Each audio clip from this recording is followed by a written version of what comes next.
Alright, let me show you this 8x26 produce and food trailer build, because this layout is designed for clean display and fast restocks.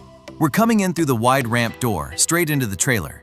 As soon as you step in, look to the left. The first thing you hit is shelving, perfect for food and produce items like packaged goods, dry products, supplies, and boxed produce you want organized and easy to reach. Keep walking forward on that same left side, and now you hit the cold display. A full commercial-grade glass door merchandiser with 2 sliding doors. As you pass that, you'll notice the support systems that keep this trailer running strong. You've got the AC unit for comfort and a 30-kilowatt battery system paired with an 8-kilowatt inverter, giving you serious off-grid power for events and long days. Now we continue the walkthrough and work our way back toward the entrance on the right side. Along this side, you've got more shelving, giving you even more space for food, produce, and backstock while keeping the aisle clean and easy to walk. And as we get closer to the entrance, you land on another full commercial glass door merchandiser.